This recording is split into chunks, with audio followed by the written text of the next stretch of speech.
Gonza here, and welcome back to another episode of Zawcasters. So in the last episode, we were talking about how this September's Direct might play out, and what I feel like could happen. It might be mind-blowing too, which if you want to get into the details of that, make sure to check out the latest video. But yeah, if you do hear some stuff outside, I do have my window open, which I'm starting to hear things myself. It shouldn't be that bad, honestly. If it starts getting a little something, I'll close it. But yeah, I couldn't really think of my own topic today, so we're going back to the wheel.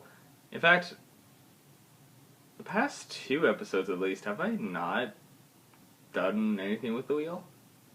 Maybe I have, maybe I haven't. I have no idea. This is like around July though. Still, it's July 13th, and I was talking a little bit about Mario Kart in the last video as well. And well, Wave 5 is pretty fun so far. So yeah. Anyways, I was also looking at the wheel here, and I'm starting to see that there's not really much options left. Like, I'll do another count here. 1, 2, 3, 4, 5, 6, 7, 8, 9, 10. Yeah, I only have like 10 more options here.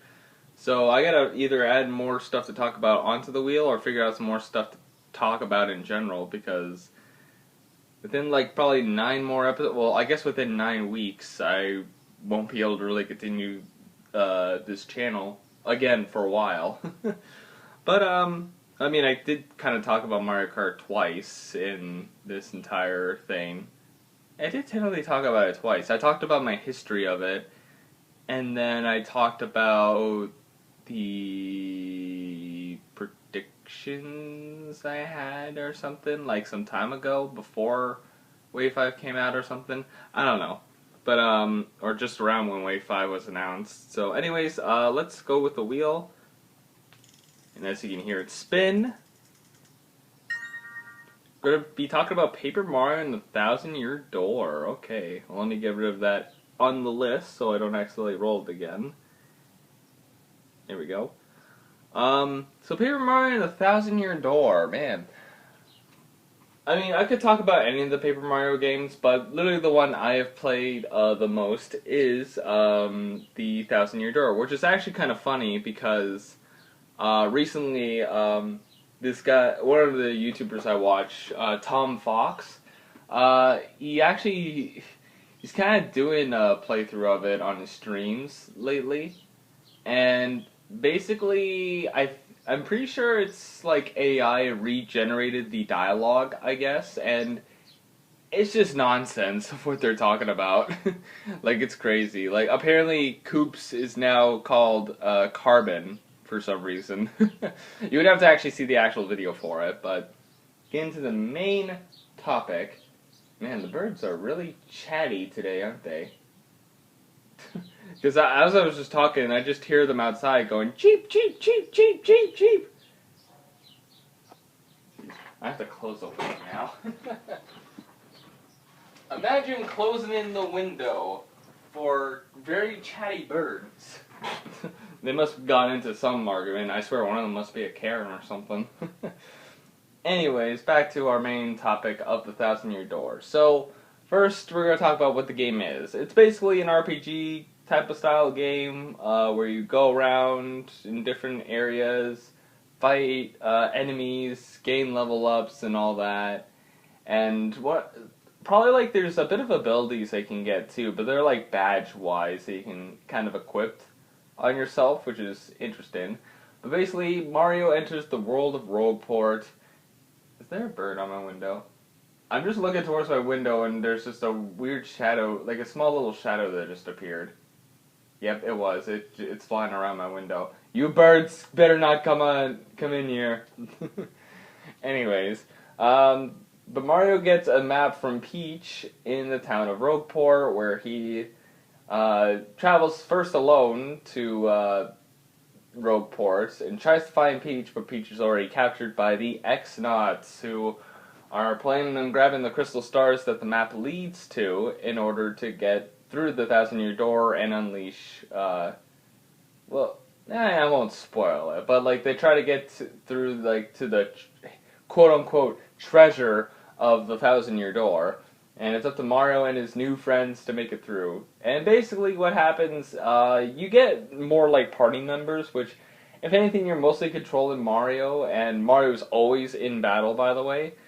And the companions you get, you're allowed to have one out at a time, so it kind of helps with, like, I guess the diversity of how the battles work. Because imagine if you could use all your partners at once, that'd be kind of broken. I would have liked that, actually, but, you know.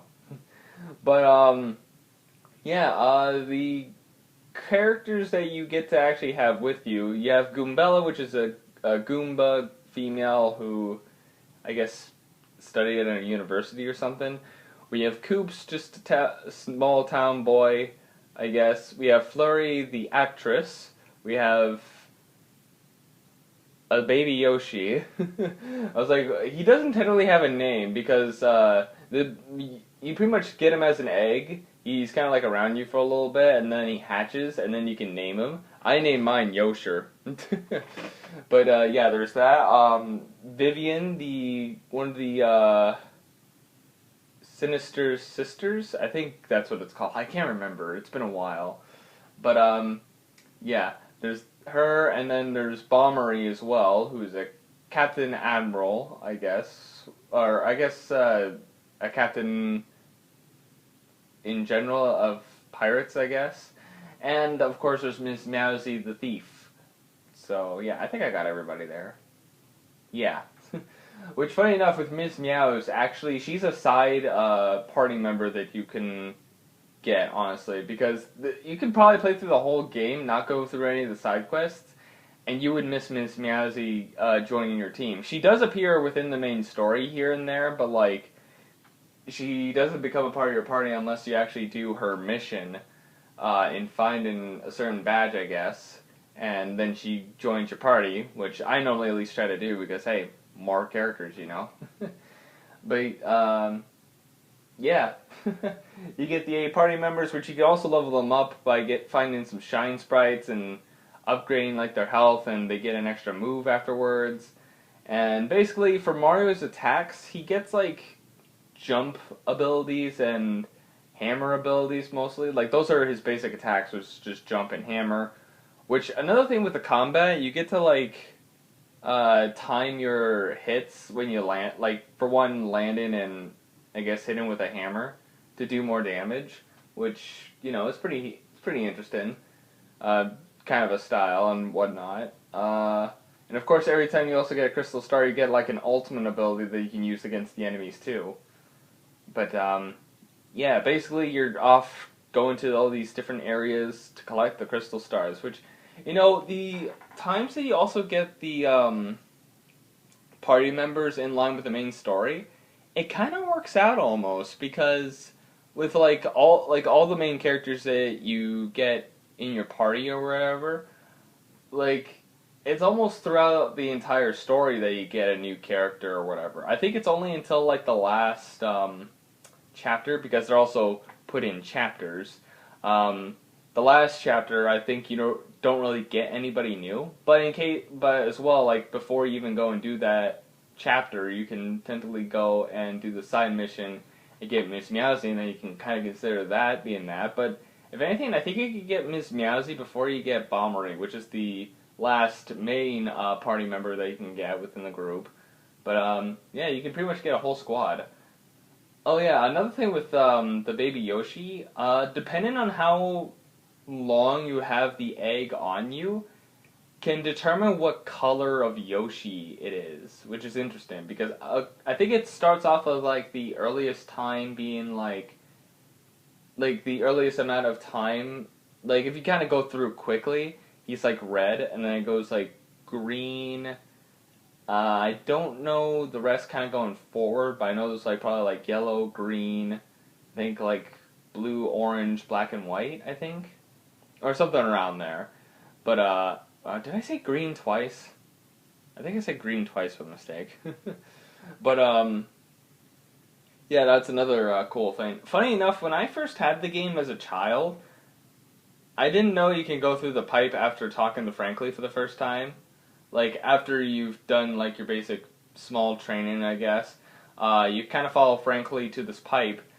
I didn't know how you could really get down there. I don't even think I even tried to go down there. So a lot of the times I just kept restarting my game or like restarting the story just like to the specific point and just kind of roaming around. That was the one thing I enjoyed as a kid. Just kind of like just roaming around the levels, just doing whatever. In fact, with DK64, that's a lot of what I did too. Basically, I had like 3 save files on it, which one had pretty much all the Kongs unlocked and all the way to Galleon unlocked. But I didn't do the last 2 bosses or boss 3 or 4 in that area yet, just because I didn't know how to beat them.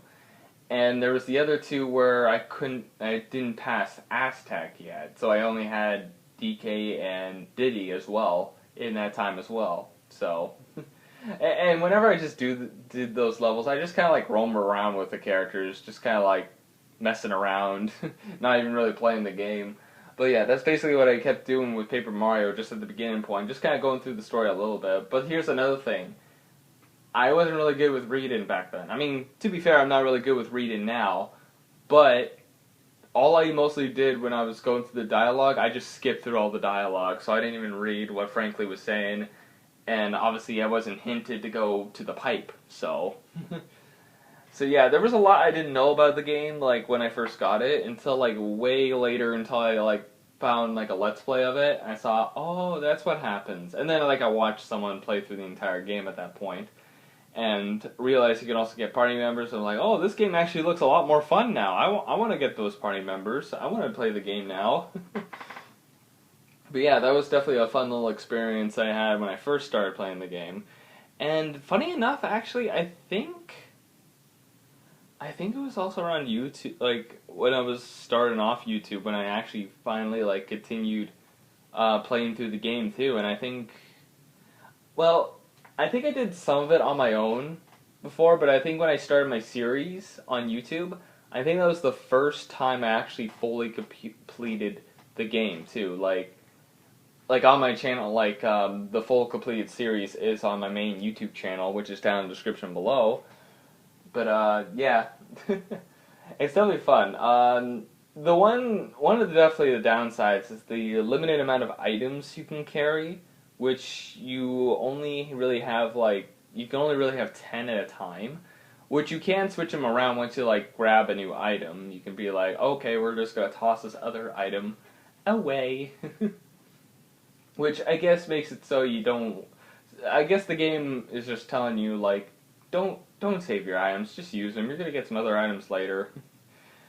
Although for healing items, those are some items that I would rather keep because I'll just say a lot of like the full restore bed recoveries, because you can find these small little inn places, but every time you go to these places, you have to pay a certain amount of money, which I think it's only just 10, but still, like, it uses up some of your money, and you still get, like, a small amount of money from, like, each battle, too, and the fact as well, like, if you need that money to, like, heal, too, like, you may not even have enough to heal every time, too, so it's definitely hard to grind at some points. Like, you would have to find a point where you can, like, defeat the enemies in, like, one shot and not, like, heal up, like, not need to heal.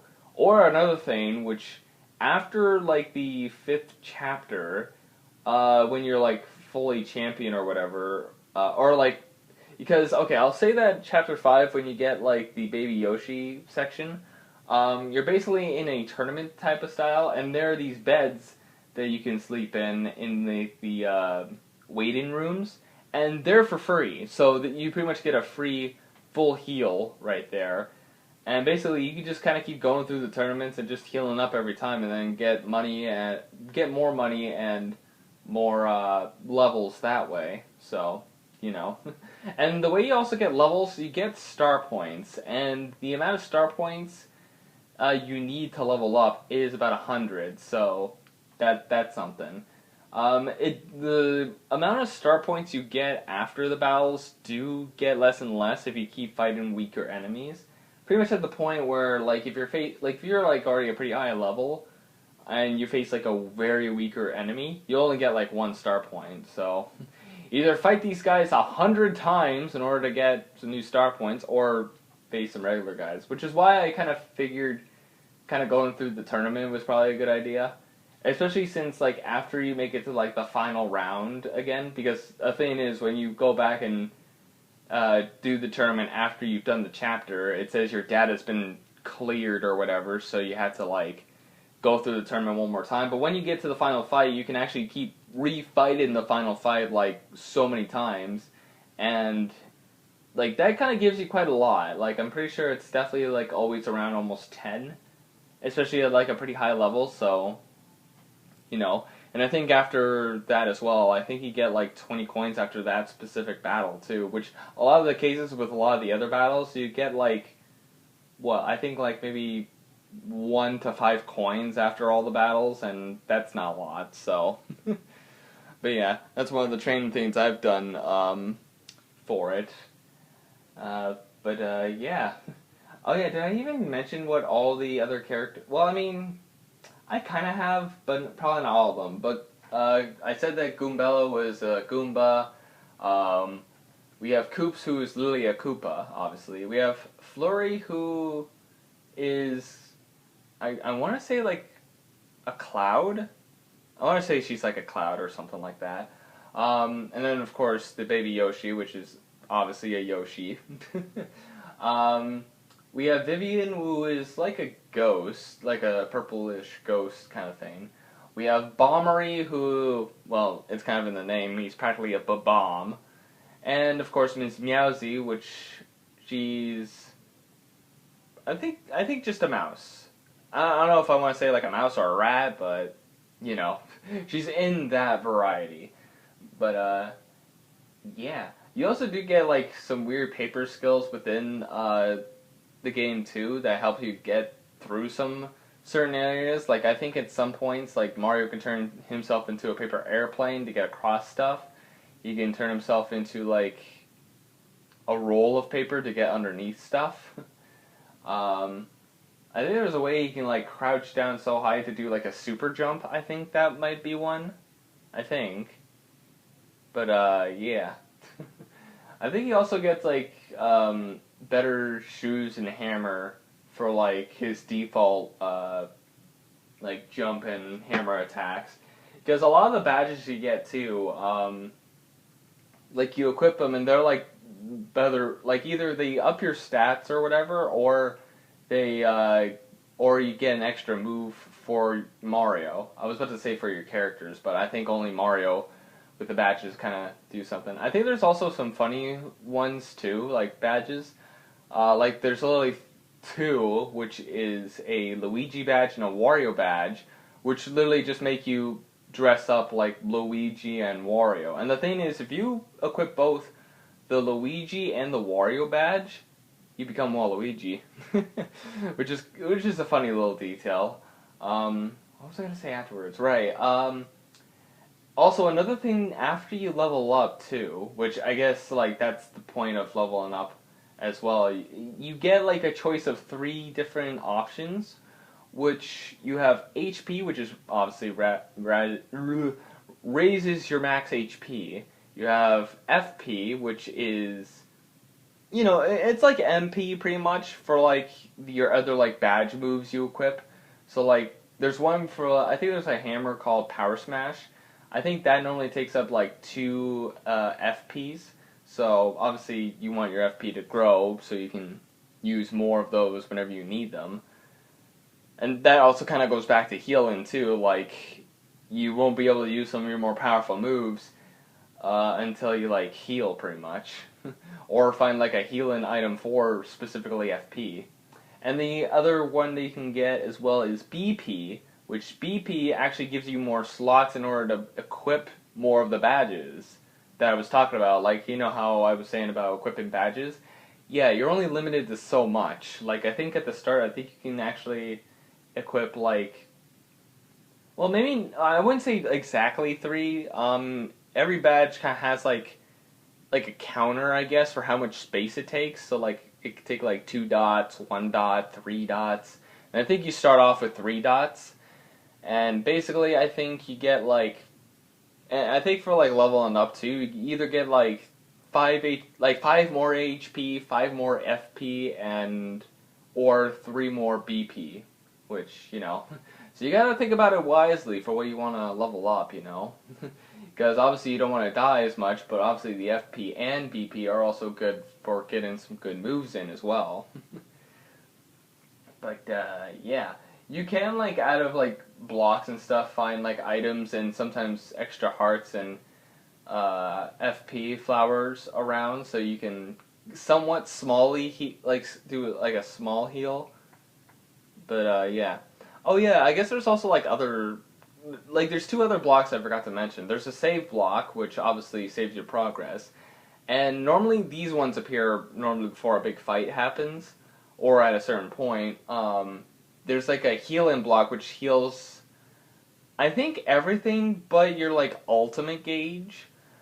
So, but it also costs 10 coins, and the ultimate gauge is just how you're able to use some of the Crystal Stars abilities, which are pretty much like ultimate moves at the end of the day. So and of course, to do that, or to build that gauge up too for the ultimate gauge, is to pretty much put on a show for the crowd. Because basically, whenever you're in battle too, you're basically on a stage, almost like performing like a play, pretty much when you're doing the battles. And basically, you want to like win the attention of the crowd, pretty much. So you want to do like some specific stuff, like even some style moves, because you can style a little bit after you do an attack, and that'll get your gauge up as well. I think there's also an option for like appealing to the audience, which actually like really fills up your ultimate gauge a little bit. So yeah, it's one of your things. I don't remember what all of them do, but I know the first one. Well, I mean, I guess it's not really much of a crystal star used. You kind of have this one before you actually get a crystal star, but basically, you kind of just have a little toss mini game where you it's kind of like almost like an easy free heal if you can, because there's like FP and then hearts with either Mario or your partner's uh, face on them, and you want to try to get those and not the poisonous mushrooms, and those can like help you, yeah, heal up. There's another one which is like Lily Earthquake, where you basically have to tap A at a good certain point to let the crystal star grow, and like the bigger it is, the more damage it'll do to all the enemies that are on the ground. And if you can also get the earthquake high enough, you can actually hit some of the enemies in the air too, because obviously there's some that can fly, so you want to be wary of that. But yeah, that's another one. I do know there's one with some of a stat boost, which I think you have to hit certain, you have to hit certain buttons or hit the joystick in a certain direction in order to get those or no, that's not how it is. I think, yeah, I think like there's like it's like a grid, and basically random points on the grid, it shows like a blue arrow and a red arrow pointing up. The blue arrows are defense ups, and red arrows are the attack ups, pretty much. And you want to try to get those. So basically, you move your cursor around to actually get those before they disappear. But there's also poisonous mushrooms, which I think lower one of those stats once you hit them by accident. I don't think when you have the lowered stat, it doesn't lower you below 0, because that'd be awful. But yeah, that's a good way to like really buff yourself up for something. So, which only buffs you up for a few turns, by the way. It doesn't like stay like that permanently. It's just for a few turns that you get your stat buffs. I think there's like an arts one too, where basically you kind of use your left joystick to like draw like a circle around the enemies, and then you can get like damage off of them. So there's that. I can't remember any others on the top of my head, sadly. It has been a while, so I can't exactly remember like every single thing about the game. It's been a while since I've even played through the game or seen someone play through the game. I mean, hell, I'm watching Tom Fox play it in a weird kind of different story format. Like literally, I already mentioned this, but I'll mention it again. He's basically doing a like, he mostly does this on Twitch, I'm pretty sure, but, like, he did put out, like, a full-on video of it where basically AI has changed the dialogue of the game, pretty much, so, you know, it's just weird, utter nonsense for what they're speaking, so, you know. But, yeah, is there anything else I can really talk about the game?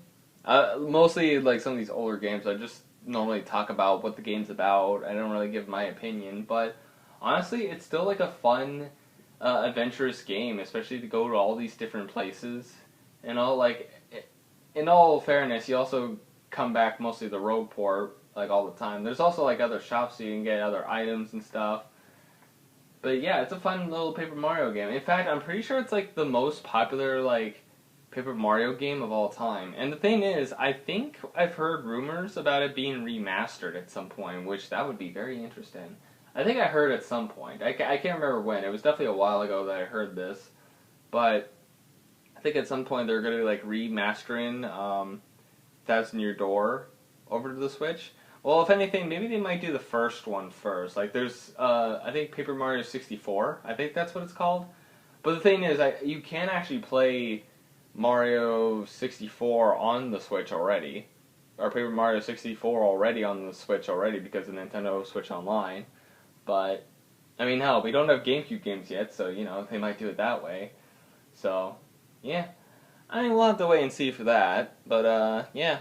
I think that's a good point to end off the video, or the podcast anyways. I don't really know what else to talk about the game. I'm just going to say that it's a very fun game, and I definitely recommend it.